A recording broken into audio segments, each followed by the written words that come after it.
ولما میم مشدد ہے غنہ ہوگا. ولما جاء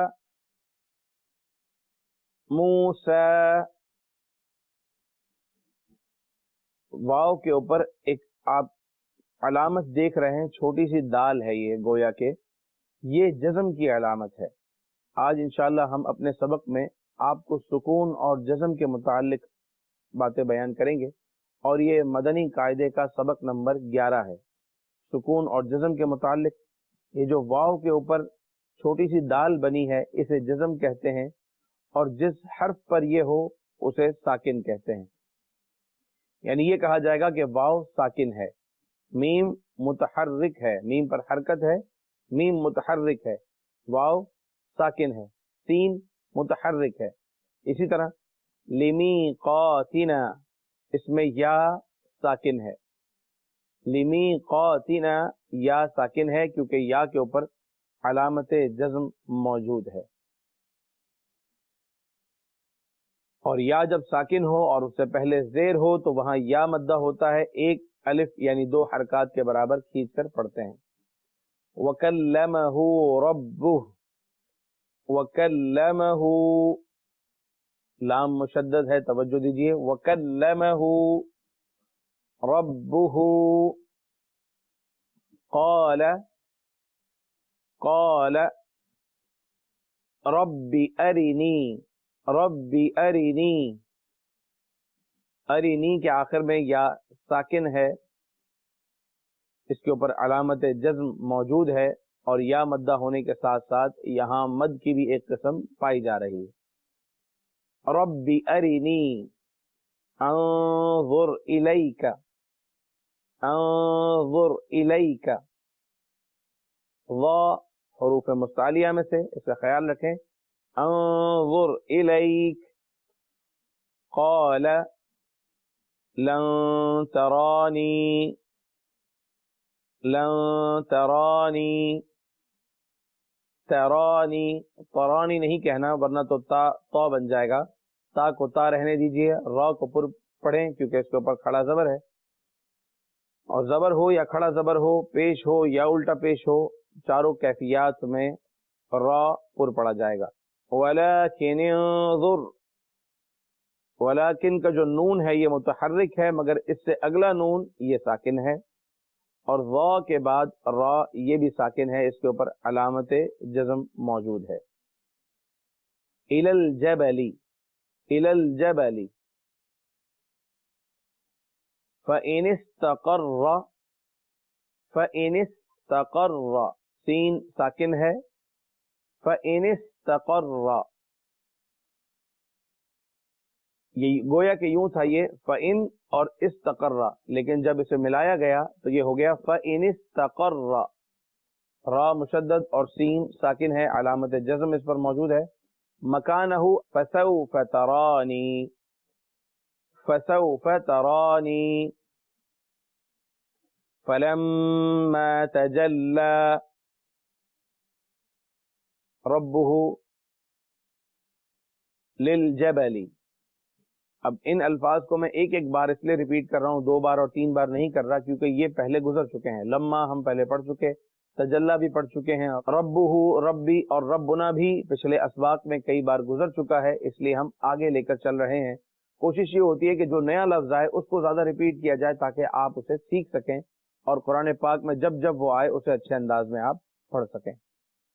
للجبل جعلہ دکا وخر، دکا ایک کلمہ، خر ایک کلمہ، واو مشدد ہے درمیان میں، دونوں کو ملایا دکا وخر، دکا وخر.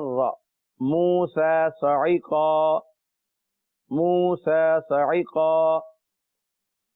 لفظ موسیٰ قرآن مجید فرقان حمید میں متعدد بار آیا، اور ایک قول کے مطابق لفظ موسیٰ قرآن پاک میں 129 ٹائمز، 129 مرتبہ آیا.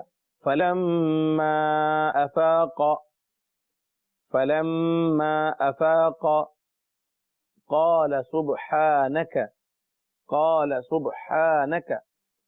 سبحان اس لفظ کی آپ مشق کیجئے کثرت کے ساتھ کہ یہ بہت ساری جگہوں پہ استعمال ہوتا ہے. جب آپ نماز پڑھتے ہیں تو ابتدا میں ہی سبحانک اللہم، تو سبحان کلمہ ادا کرنے کی، بلکہ ہر کلمہ ادا کرنے کی آدمی کے اندر صلاحیت ہونی چاہیے، لیکن بعض کلمات وہ ہیں جو بہت زیادہ استعمال ہوتے ہیں.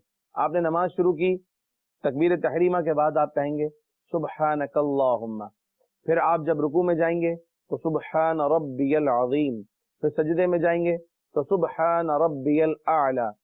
قرآن پاک کی آیتوں کی تلاوت سبحان الذی اسری بعبدہ، سبحانک لا علم لنا الا ما علمتنا. تو قرآن پاک میں بھی لفظ سبحان 41 ٹائم سے زیادہ استعمال ہوا ہے، اور نماز میں بھی استعمال ہوتا ہے. اور میں نے آپ کو بتایا کہ یہ تعداد بیان کرنے کا مقصد ہمارا یہ ہوتا ہے کہ آپ زیادہ پریکٹس کریں، کوشش کریں کہ ایک کلمہ اگر اچھے انداز میں سیکھ لیں گے تو اتنی ساری جگہوں پر اسے اچھے انداز میں ادا کر سکیں گے. اس نیک نیت کے ساتھ آپ کو بیان کیا جاتا ہے، اور آپ اس کو قبول کرتے ہوئے اسے یاد کریں، اسے سمجھیں اور اس پر عمل بھی کریں. تبت الیک، تبت الیک، تبت با پر قلقلہ ہے اس لیے آواز لوٹ رہی ہے. وَأَنَا أَوَّلُ الْمُؤْمِنِينَ، وَأَنَا أَوَّلُ الْمُؤْمِنِينَ. مؤمنین بہت سی آیات میں مؤمنین کا لفظ استعمال ہوتا ہے، اور کچھ آیات کے اندر مؤمنون کا لفظ بھی استعمال ہوتا ہے. مؤمنین کو اگر دیکھا جائے تو قرآن پاک میں 145 ٹائم مؤمنین کا لفظ استعمال ہوا، اور مؤمنون جو ہے وہ 35 ٹائمز تقریباً کم و بیش یہ استعمال ہوا ہے. اس کے اندر جو یاد رکھنے اور سیکھنے والی بات ہے وہ یہ کہ اس میں حمزہ ساکن ہے. میم کے بعد دیکھیں واو ہے، اور واو کے اوپر چھوٹی سی حمزہ بنی ہے، اور اس حمزہ کے اوپر جزم ہے، اور آج کا ہمارا سبق خاص جزم سے متعلق ہے. اور حمزہ جب بھی حالت سکون میں ہو، اس پر جزم ہو، تو وہاں جھٹکا دیا جاتا ہے. دیکھیں مؤمنین، مؤمنین، مؤمنون، اس کو مومنون یا مومنین نہیں پڑھنا، جھٹکا دینا ہے، ہلکا سا جھٹکا دینا ہے جب بھی حمزہ جو ہے وہ ساکن ہو، اس سے پچھلا حرف متحرک ہو، تو وہاں پر جھٹکا دیا جائے گا. الحمدللہ عز و جل سورہ اعراف کی آیت نمبر 143 کی تلاوت کے بعد اس کی ہم نے مشق کی. اللہ تعالیٰ قبول فرمائے اور ہمیں ان آیات کو سمجھنے کی توفیق عطا فرمائے. آئیے اس آیت کے اندر جو بیان ہوا اسے سمجھنے کی سعی کرتے ہیں. صلو علی الحبیب صلی اللہ تعالی علی محمد صلی اللہ علیہ وسلم. ولما جاء، اور جب آیا، موسیٰ ہم کہیں گے اور جب موسیٰ آئے. آیا یہ تھوڑا سا سوء ادب کی طرف جاتا ہے، لہذا جب اس طرح کے انبیاء کرام علیہم السلام کے ساتھ جب الفاظ استعمال کیے جاتے ہیں تو ادب کے ساتھ. اور جب ان کا آنا اللہ تبارک و تعالیٰ کی بارگاہ میں ہو تو وہ آنا حاضر ہونا ہو جاتا ہے. جیسے میں کہوں کہ میں کل آپ کے یہاں آؤں گا، اور اگر کسی بڑے کے لیے کہوں تو میں کہوں گا کہ کل میں آپ کے یہاں حاضر ہو جاؤں گا. جب بڑے کی طرف نسبت کی جاتی ہے تو آنا حاضر ہونا ایک ہی معنی رکھتا ہے، لیکن ایک اچھا لفظ کا انتخاب کیا جاتا ہے ادب کے لیے. جاء آیا، موسیٰ لمیقاتنا ہمارے مقرر کردہ وقت پر، لمیقاتنا ہمارے مقرر کردہ وقت پر، وکلمہ اور کلام فرمایا اس سے، ربہ اس کے رب نے. اور جب موسیٰ ہمارے وعدے کے وقت پر حاضر ہوا اور اس کے رب نے اس سے کلام فرمایا، قال ربی، تو موسیٰ نے عرض کی اے میرے رب. قال کا معنی ویسے ہوتا ہے کہا اس نے، لیکن جب بڑے کی بارگاہ میں ہو تو عرض کی. موسیٰ نے عرض کی اے میرے رب، ربی اے میرے رب، ارینی مجھے دکھا، مجھے اپنا جلوہ دکھا، انظر تاکہ میں دیدار کر لوں، الیکا تیرا یا تیری طرف. تو اس نے عرض کی اے میرے رب مجھے اپنا جلوہ دکھا تاکہ میں تیرا دیدار کر لوں. قال اللہ تبارک و تعالی نے فرمایا، دونوں جگہ لفظ قال استعمال ہوا، قال ربی ارینی یہاں بھی قال، اور قال لن ترانی یہاں بھی قال. قال کی نسبت جب موسیٰ علیہ السلام کی طرف ہوئی تو ترجمہ ہم نے کیا کہ موسیٰ علیہ السلام نے عرض کی، کیونکہ اللہ کی بارگاہ میں عرض کی. اور جب قال اللہ تعالیٰ نے فرمایا تو اللہ کے لیے ہم نے لفظ استعمال کیا فرمایا، کہا نہیں فرمایا.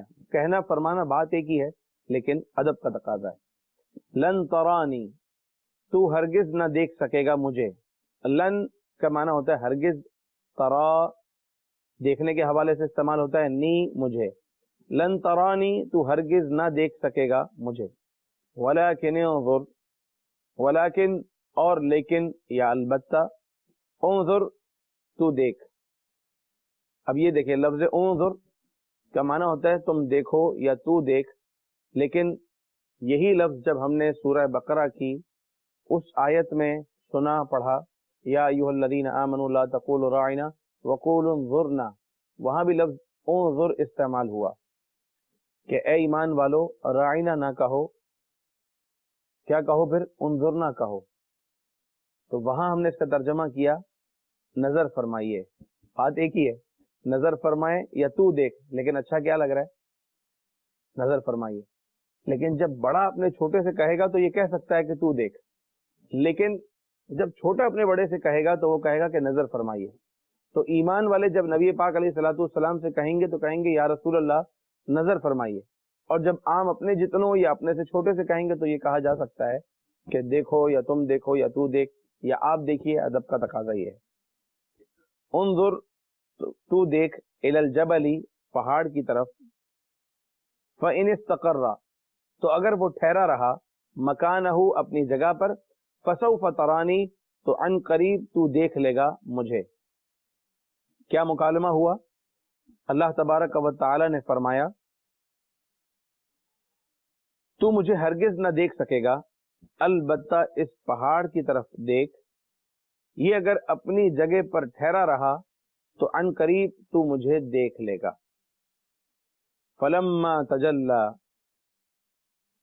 فلما پھر جب، تجلی تجلی فرمائی، کیونکہ اللہ تعالیٰ اس فعل کا فاعل ہے لہذا فرمانا. فلما تجلی پھر جب تجلی فرمائی، ربہ اس کے رب نے، للجبل پہاڑ کی طرف، جعلہ تو کر دیا اسے، دکن ریزہ ریزہ، و اور خر گر گئے، موسیٰ موسیٰ علیہ السلام، صعقا بے ہوش ہو کر. رب کریم عز و جل نے فرمایا کہ مجھے ہرگز نہ دیکھ سکے گا، البتہ اس پہاڑ کی طرف دیکھ، اگر اپنی جگہ پر ٹھہرا رہا تو ان قریب تو مجھے دیکھ لے گا. فلما پھر جب، افاق انہیں ہوش آیا، افاقہ ہوا، قال تو عرض کی، سبحانک تو پاک ہے، تبت الیک میں رجوع لایا تیری طرف. تبت لفظی معنی ہوتا ہے میں نے توبہ کی، لیکن اللہ تبارک و تعالیٰ کے نبی علیہ السلام کی طرف جب اس کی نسبت، تبت الیک میں رجوع لایا تیری طرف. وانا اور میں، اول المؤمنین سب سے پہلا مسلمان ہوں. اس سورہ اعراف کی آیت نمبر 143 143 میں اللہ تبارک و تعالی اور موسیٰ علیہ السلام کے درمیان ہونے والا جو مکالمہ تھا اسے بیان کیا گیا ہے، جس کا خلاصہ یہ ہے کہ موسیٰ علیہ السلام چونکہ کلیم اللہ ہیں، رب کریم عز و جل سے بلا واسطہ کلام فرماتے رہے اور ایک عرصے تک کلام فرمایا. دل میں خواہش ہوئی کہ جس سے کلام کرتا ہوں اسے دیکھ بھی لوں. رب کریم عز و جل نے منع فرمایا، لن ترانی تم مجھے نہیں دیکھ سکتے. نہیں دیکھ سکتے تو پھر کیا کریں؟ موسیٰ علیہ السلام کی خواہش بھی موجود ہے. رب کریم عز و جل نے فرمایا کہ پہاڑ کی طرف دیکھ لو، میں اپنی تجلی ظاہر کرتا ہوں. اگر تم نے اس پہاڑ پر تجلی کے باوجود یہ پہاڑ اپنی جگہ پر ٹھہرا رہا اور آپ اپنی جگہ پر ٹھہرے رہے تو کیا ہوگا؟ آپ مجھے دیکھ لیں گے، ان قریب تم مجھے دیکھ لو گے. لیکن جب تجلی کا ظہور ہوا تو پہاڑ بھی ریزہ ریزہ ہو گیا. موسیٰ علیہ السلام بھی بے ہوش ہو کر نیچے تشریف لے آئے. جب افاقہ ہوا تو انہوں نے کہا پاکی ہے تجھے. اور یہ اللہ والوں کا انداز ہوتا ہے کہ وہ ہر حال میں اللہ تبارک و تعالیٰ کی عظمت اور پاکی کو بیان کرتے ہیں.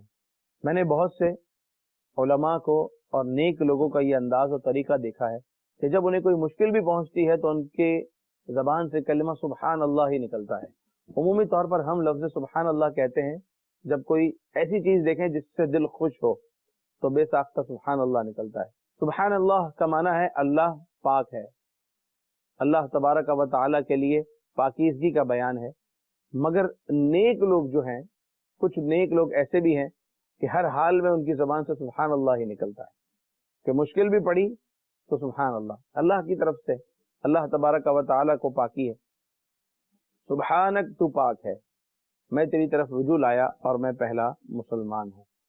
یہ مکالمہ سورہ اعراف کی آیت نمبر 143 میں موجود ہے۔ پھر یہاں سے ہمارے علماء بیان کرتے ہیں کہ ایک موسیٰ علیہ السلام کا اپنے رب کی بارگاہ میں دیدار کی خواہش ظاہر کرنا تھا، اور دوسری طرف اللہ تبارک و تعالیٰ نے نبی آخر الزماں صلی اللہ تعالی علیہ وآلہ وسلم کو بلا کر اپنا دیدار کروایا۔ یہاں سے نبی پاک علیہ السلام کی افضلیت کا بھی بیان ہے، پھر معراج کا بھی پورا بیان ہے۔ انشاءاللہ عز و جل موقع ملا تو اسے بھی ہم اپنے اگلے کسی سلسلے میں شامل کریں گے۔ صلو علی الحبیب صلی اللہ تعالی علی محمد صلی اللہ علیہ وسلم۔ پیارے و محترم اسلامی بھائیوں اور مدنی چینل کے ناظرین، آیات کی تلاوت کے بعد اور ترجمے کے بعد ہمارا سیگمنٹ ہوتا ہے قرآنی واقعات سے، اور آج جو قرآنی واقعہ ہم اپنے درس میں شامل کر رہے ہیں، آپ نے سنا ہوگا کہ حضرت یونس علیہ السلام اللہ کے نبی مچھلی کے پیٹ میں رہے، لیکن وہ واقعہ کیا تھا، آپ مچھلی کے پیٹ میں کیوں پہنچے، کتنے دن رہے، کس طرح باہر آئے، اس واقعے کا ایک حصہ قرآن مجید فرقان حمید میں بیان ہوا ہے۔ انشاءاللہ عز و جل آج اسے بیان کریں گے۔ ہو سکے تو آپ پین لے لیجئے، نوٹ بک لے لیجئے اور اس سے حاصل ہونے والے نکات تحریر کرتے چلے جائیں۔ حضرت یونس علیہ السلام اللہ کے نبی، اور ان کے نام سے پوری قرآن پاک میں ایک سورت موجود ہے، سورہ یونس، چنانچہ اسی کے اندر اس واقعے کا اشارہ ملتا ہے۔ جس طریقے سے دیگر انبیاء کرام علیہ السلام لوگوں کو تبلیغ کرنے کے لیے، ہدایت کی طرف بلانے کے لیے بھیجے گئے، اس طرح یونس علیہ السلام بھی ایک قوم کی طرف، ایک بڑے شہر کی طرف، ایک بڑے ایریا کی طرف آپ کو مبعوث کیا گیا۔ قوم جو تھی وہ بت پرستی میں مبتلا تھی۔ حسب معمول نبی کا کام منع کرنا، آپ نے منع فرمایا، اللہ تبارک و تعالیٰ کی وحدانیت کا درس دیا، توحید کا اعلان کیا اور وحدانیت کی طرف بلایا، مگر قوم نہ مانی۔ حضرت یونس علیہ السلام نے سمجھایا، اور متعدد بار سمجھانے کے بعد بالآخر آپ نے فرمایا کہ اگر تم نہیں مانتے تو اللہ تبارک و تعالیٰ کا عذاب آنے والا ہے۔ یہ سن کر قوم کہنے لگی کہ یہ ہے تو یونس علیہ السلام، یہ انہوں نے کبھی جھوٹ تو بولا نہیں، ہم نے کبھی ان کی ذات میں جھوٹ نہیں دیکھا، اب دیکھنا یہ ہے کہ کل عذاب آنے والا ہے یا نہیں۔ اگر یہ رات کو اپنے شہر سے نکل گئے تو اس کا مطلب تو سمجھ لو کہ عذاب آنے والا ہے، اور اگر نہ نکلے تو نہیں آئے گا عذاب۔ حضرت یونس علیہ السلام رات کو اس شہر سے نکل گئے، اس بستی سے نکل گئے، اور دوسری کسی جانب آپ نے اپنا سفر اختیار کر لیا۔ لوگوں کو اب اور یقین ہو گیا کہ اب عذاب آنے والا ہے۔ جب صبح ہوئی تو چاروں طرف سے کالی بدلیاں یہ نمودار ہونے لگیں، ظاہر ہونے لگیں، جس سے اب اور یقین ہو گیا کہ عذاب آنے والا ہے۔ اس پر ایک اور کہ جنگل کی طرف سے دھوئیں اٹھنا شروع ہو گئے، کالی بدلیاں اور جنگل کی طرف سے دھوئیں، اب تو انہیں یقین ہو گیا کہ عذاب اب آیا ہی چاہتا ہے۔ عذاب سے کون نہیں ڈرتا؟ انہوں نے اسی وقت توبہ کی، اور توبہ کا انداز یہ تھا کہ یہ سب کے سب پرانے کپڑے پہن کر عاجزی انکساری کے ساتھ جنگلوں کی طرف نکل گئے۔ حال یہ ہو گیا کہ مرد اپنی عورتوں سے جدا ہو گئے، بچے اپنی ماؤں سے جدا ہو گئے، اور ہر ایک اللہ تبارک و تعالیٰ کی بارگاہ میں گڑ گڑا کر توبہ کرنے لگا، اپنے گناہوں کی معافی چاہنے لگا۔ اور اصول یہ ہے کہ جب عذاب آ جاتا ہے اس وقت توبہ قبول نہیں ہوتی، لیکن اب اسے کیا کہیں گے کہ عذاب نہیں آیا تھا یا آنے والا تھا، یا اللہ تبارک و تعالیٰ کی یہ صفت رحم ہے، اللہ رب العزت رحمان ہے، رحیم ہے، اللہ تبارک و تعالیٰ نے ان کی توبہ کو قبول فرمایا اور عذاب ٹل گیا۔ مگر اس سے پہلے جو انہوں نے استغفار کی، انہوں نے دعائیں مانگی، حضرت یونس علیہ السلام پر ایمان لانے کا اقرار بھی کیا۔ اہم چیز تو یہ کہ اللہ تعالیٰ کی وحدانیت کے ساتھ ساتھ جو رسول بھیجے گئے ہیں ان کی رسالت کا اقرار کیا جائے۔ تو یونس علیہ السلام وہاں موجود نہیں ہیں، لیکن اس قوم نے اقرار رسالت کیا، حضرت یونس علیہ السلام کی نبوت کا اقرار کیا اور اپنے گناہوں کی معافی چاہی۔ جو حقوق العباد تھے آپس میں وہ بھی ایک دوسرے کو معاف کر دیے یا معاف کروا لیے۔ رب کریم عز و جل نے رحم فرمایا، کرم فرمایا، اور وہ کالی بدلیاں جو ظاہر ہوئی تھیں وہ دور ہو گئیں، وہ دھواں ختم ہو گیا، اور بس وہ عذاب جو آنے ہی والا تھا وہ آنے سے پہلے ٹل گیا۔ قوم خوش ہو گئی، اللہ تبارک و تعالیٰ کا شکر ادا کرنے لگی۔ اب یونس علیہ السلام اپنے شہر میں جب آنے لگے تو دیکھا کہ عذاب تو آیا نہیں۔ یونس علیہ السلام کو یہ خوف ہوا کہ اگر میں اب اپنی قوم کی طرف جاتا ہوں تو میری قوم تو مجھے جھوٹا سمجھے گی، میں ان سے عذاب کا کہہ کر آیا ہوں، عذاب کی وعید سنا کر آیا ہوں، اور اب میں واپس جا رہا ہوں تو عذاب تو آیا نہیں ہے، یہ مجھے جھوٹا سمجھے گی اور ہو سکتا ہے مجھے قتل بھی کر دے۔ تو آپ اپنے شہر میں نہ گئے اور ایک کشتی میں سوار ہو گئے۔ اب وہ بات کہ یونس علیہ السلام ایک مچھلی کے پیٹ میں پہنچے کیسے، تو یہ اس کے پیچھے پس منظر ہے کہ آپ اس طریقے سے کشتی میں سوار ہوئے۔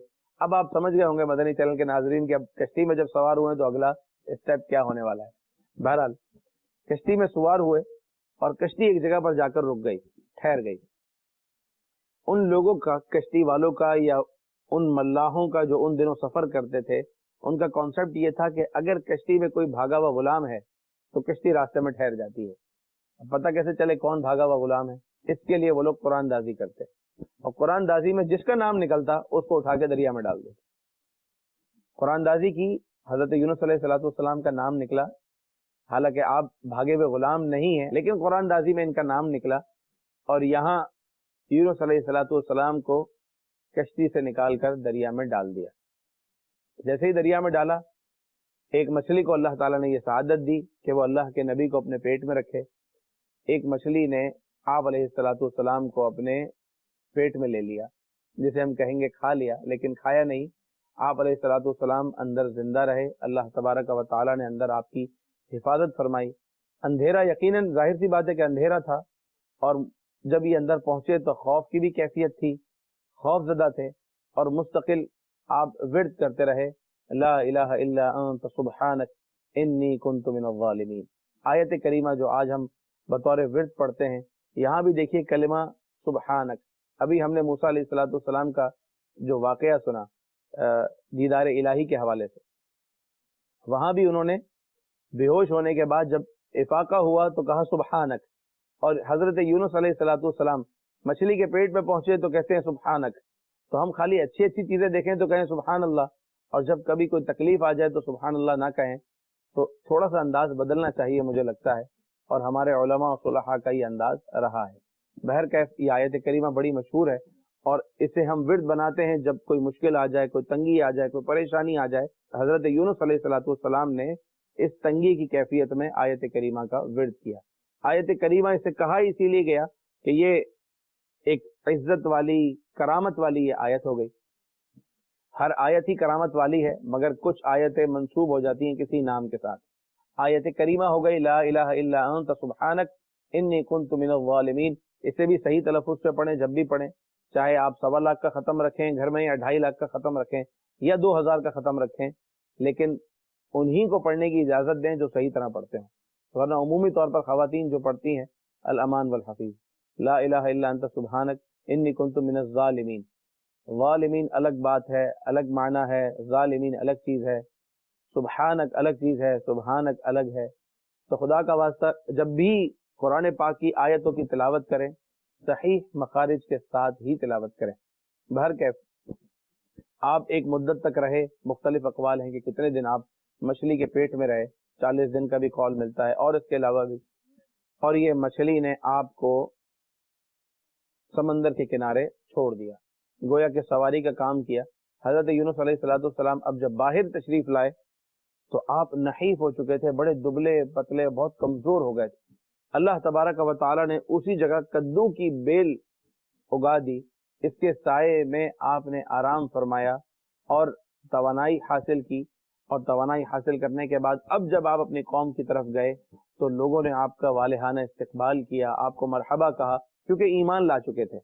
اب وہ بات حضرت یونس علیہ السلام سمجھ رہے تھے اولاً کہ قوم جو ہے مجھے جھوٹا سمجھے گی، لیکن قوم نے عذاب کی علامتیں دیکھ لی تھی، تو اس لیے ان کی تصدیق ہو چکی جو یونس علیہ السلام نے کہا کہ عذاب آنے والا ہے، اور ان کے توبہ کرنے کی وجہ سے اللہ تعالیٰ نے انہیں معاف بھی کر دیا، اور یونس علیہ السلام پر یوں ان کی قوم ایمان لے آئی۔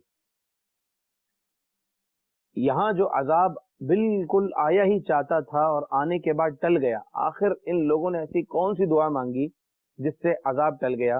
تو مفسرین نے ان عبارتوں کو بیان کیا ہے، کوڈ کیا ہے، اور وہ آپ مدنی چینل کی اسکرین پر دیکھیں گے۔ جب بھی کبھی کوئی مشکل اور پریشانی آ جائے تو اس عبارت کو پڑھیں، اس عربی کی دعا کو پڑھیں، انشاءاللہ عز و جل اس کی برکت سے اللہ نے چاہا تو وہ تکلیف دور ہو جائے گی۔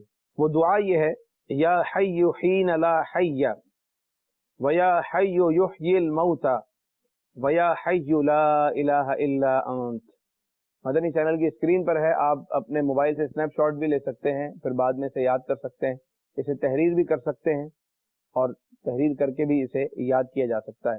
الحمدللہ عز و جل اس قرآن واقعے میں بہت سا درس ہے کہ رب کریم عز و جل کا ہمیشہ شکر ادا کرنا چاہیے، کبھی کوئی مصیبت آ جائے بلکہ ہر وقت ہی آدمی کو توبہ اور استغفار کرنی چاہیے، مگر کبھی کوئی وہ چیز دیکھے جو ناپسندیدہ ہے، مصیبت ہے، تو اس میں خاص طور پر اللہ تبارک و تعالیٰ کی طرف لو لگانی چاہیے کہ اکثر عذابات جو ہے وہ گناہوں کی وجہ سے آتے ہیں۔